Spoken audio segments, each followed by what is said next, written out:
Nostalgia Goggles. I'm Chris, also known as Retro Gaming Nerd, and we're back with another topic video.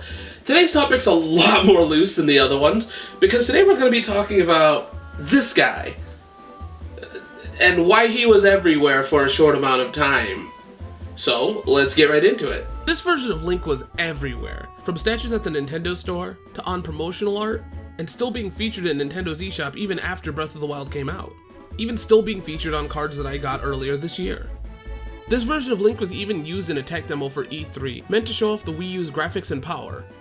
When this tech demo came out, we were all thinking that there'd be a remake of Twilight Princess coming out, but it was not what we got when they eventually did make a remake of Twilight Princess. Hell, this Link was even the representative for Super Smash Bros. For at least 2 games, debatably, even though Skyward Sword had been out for a few years before Super Smash Bros. 4. Which did have the Skyloft stage and Girahim being an assist trophy.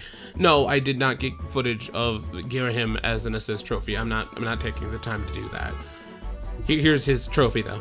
The thing that's really interesting is that after all of this, he was front and center in the Zelda's 35th anniversary poster with a new render, or model, depending on what you want to call it. I can't exactly tell you, but it's new and it's interesting.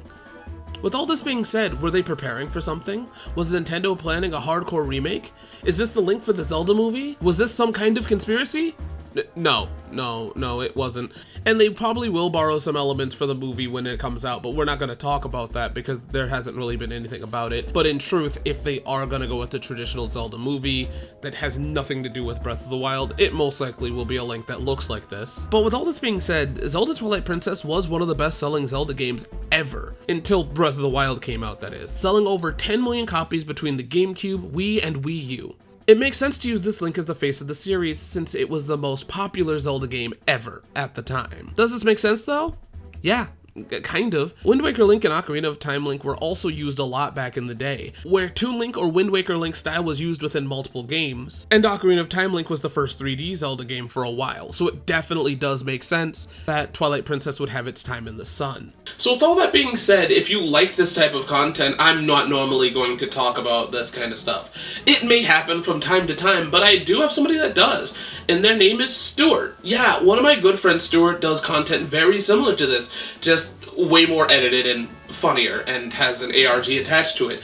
But I do like the way that they talk about characters, and they do talk about shows on occasion, but they have been doing the Faces of series, and it's similar to this. Like I said, they go more in depth and they do a argumentatively better job. But I definitely would recommend them. Check out their channel, please. They've done the Faces of Jack Frost and many other series as well on their channel, but I think you would definitely like it if you like this type of video. So with that being said though, I've been Chris, and I'll see you guys here next time on Nostalgia Goggles. Bye!